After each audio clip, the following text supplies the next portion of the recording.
Hi, welcome back to Trinity's Storytime. Today I'm going to be reading the second chapter of The Lion, the Witch, and the Wardrobe.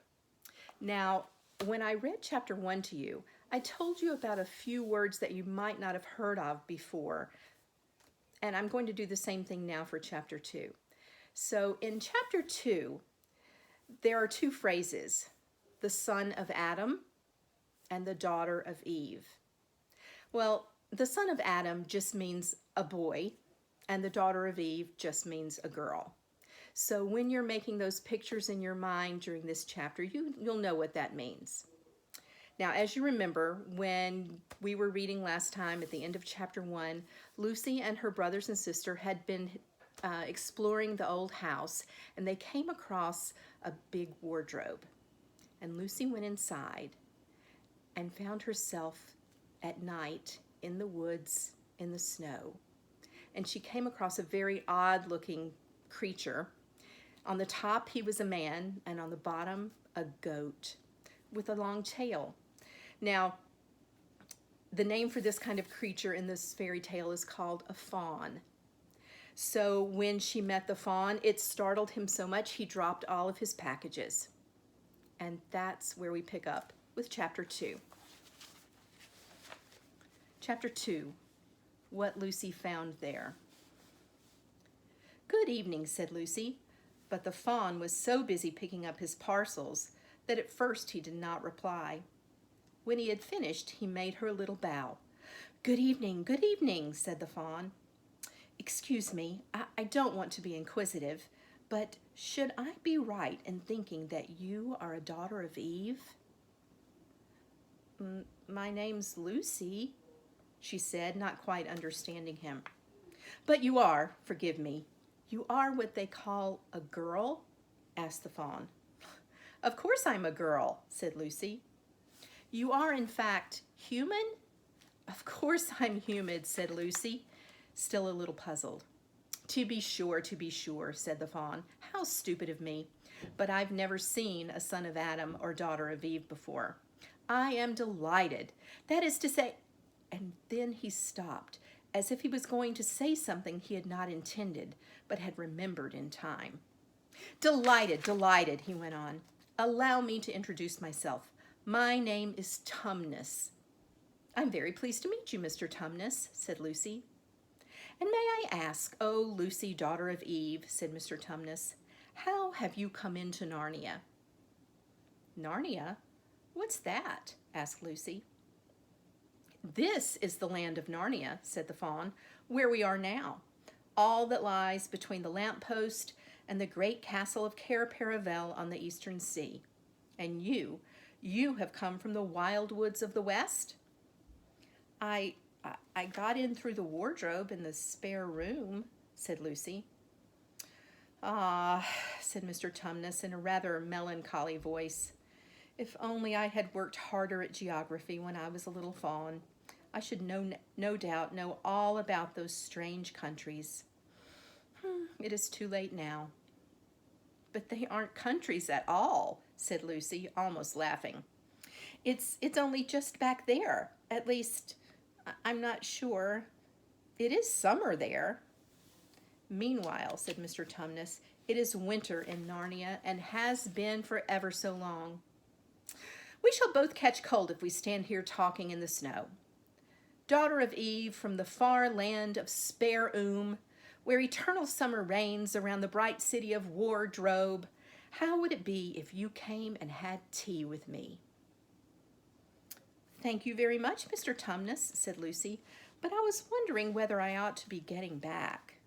"It's just around the corner," said the faun, "and there will be a roaring fire, and toast, and sardines, and cake." "Well, it's very kind of you," said Lucy, "but I shan't be able to stay long."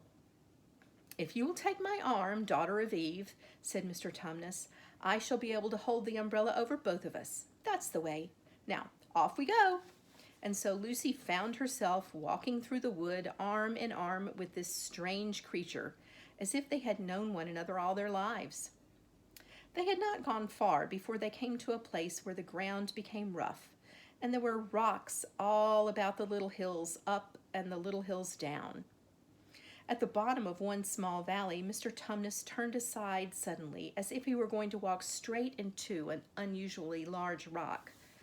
But at the last moment, Lucy found he was leading her into the entrance of a cave. As soon as they were inside, she found herself blinking in the light of a wood fire.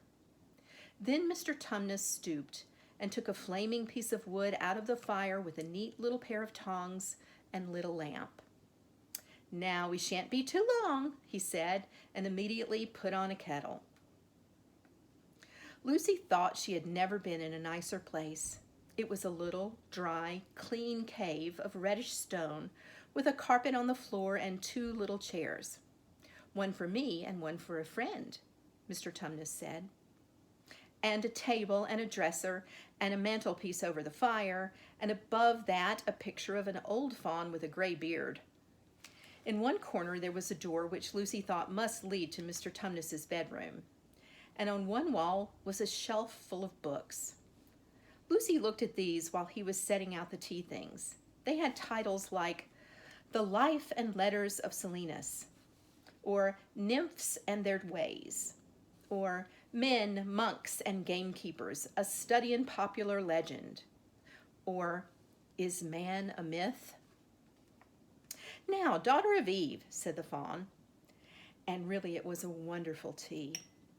There was a nice brown egg lightly boiled for each of them, and then sardines on toast, and then buttered toast, and then toast with honey, and then a sugar-topped cake. And when Lucy was tired of eating, the faun began to talk. He had wonderful tales to tell of life in the forest. He told about the midnight dances and how the nymphs who lived in the wells and the dryads who lived in the trees came out to dance with the fauns, about long hunting parties after the milk-white stag who would give you wishes if you caught him, about feasting and treasure-seeking with the wild red dwarfs in deep mines and caverns far beneath the forest floor. And then about summer, when the woods were green and old Silenus on his fat donkey would come to visit them, and sometimes Bacchus himself, and then the streams would run with wine instead of water, and the whole forest would give itself up to jollification for weeks on end. "Not that it isn't winter always now," he said gloomily. Then to cheer himself up, he took out from its case on the dresser a strange little flute that looked as if it were made of straw, and began to play. And the tune he played made Lucy want to cry and laugh and dance and go to sleep all at the same time. It must have been hours later when she shook herself and said, "Oh, Mr. Tumnus, I'm so sorry to stop you, and I do love that tune, but really I must go home. I only meant to stay for a few minutes." "It's no good now, you know," said the faun, laying down his flute and shaking his head at her very sorrowfully. "No good?" said Lucy, jumping up and feeling rather frightened. "What do you mean? I've got to go home at once. The others will be wondering what has happened to me." But a moment later she asked, "Mr. Tumnus, whatever is the matter?" For the faun's brown eyes had filled with tears, and then the tears began trickling down his cheeks, and soon they were running off the end of his nose, and at last he covered his face with his hands and began to howl. Mr. Tumnus, said Lucy in great distress. Don't, what's the matter? Aren't you well? Dear Mr. Tumnus, do tell me what's wrong." But the faun continued sobbing as if his heart would break. And even when Lucy went over and put her arms round him and lent him her handkerchief, he did not stop.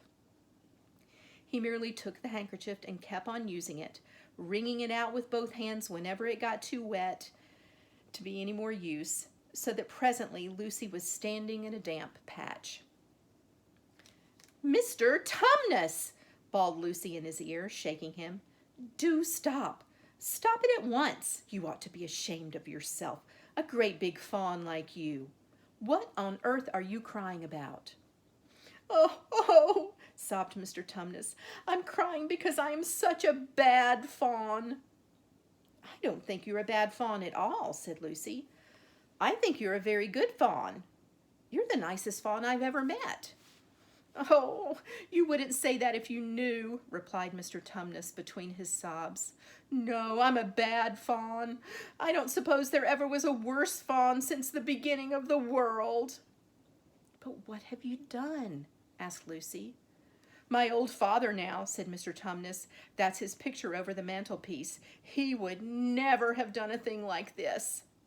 "A thing like what?" asked Lucy. "Like what I've done," said the fawn. "Taken service under the White Witch.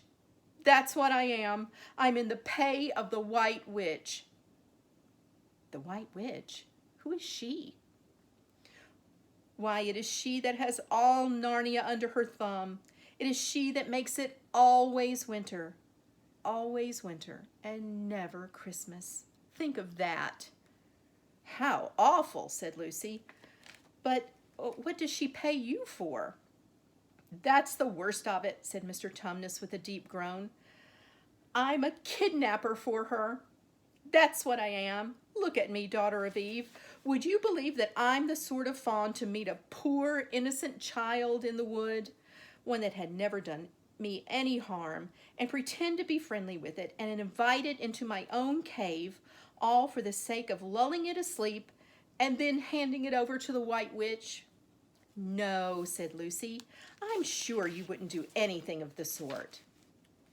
"But I have," said the fawn. "Well," said Lucy rather slowly, for she wanted to be truthful and yet not to be too hard on him. "Well, that was pretty bad. But you're so sorry for it, I'm sure you'll never do it again." "Daughter of Eve, don't you understand?" said the fawn. "It isn't something I have done. I'm doing it now, this very moment." "What do you mean?" cried Lucy, turning very white. "You are the child," said Mr. Tumnus.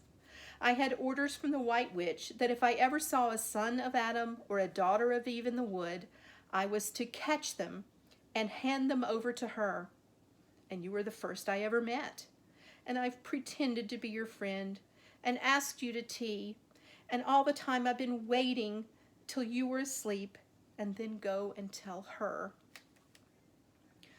"Oh, but you won't, Mr. Tumnus," said Lucy. "You won't, will you? Indeed, you really mustn't." "And if I don't," he said, beginning to cry again, "she's sure to find out, and she'll have my tail cut off, and my horns sawn off, and my beard plucked out, and she'll wave her wand over my beautiful cloven hoofs and turn them into horrid solid hoofs like a wretched horse's. And if she's extra and specially angry, she'll turn me into stone, and I shall only be a statue of a fawn in her horrible house until the 4 thrones at Cair Paravel are filled, and goodness knows when that will happen, or whether it will ever happen at all." "I'm very sorry, Mr. Tumnus," said Lucy, "but please do let me go home." "Of course I will," said the fawn. "Of course, I've got to. I see that now. I hadn't known what humans were like before I met you. Of course, I can't give you up to the witch, not now that I know you. But we must be off at once. I'll see you back to the lamppost. I suppose you can find your own way from there back to Spare and Wardrobe." "I'm sure I can," said Lucy. "We must go as quietly as we can," said Mr. Tumnus. "The whole wood is full of her spies. Even some of the trees are on her side."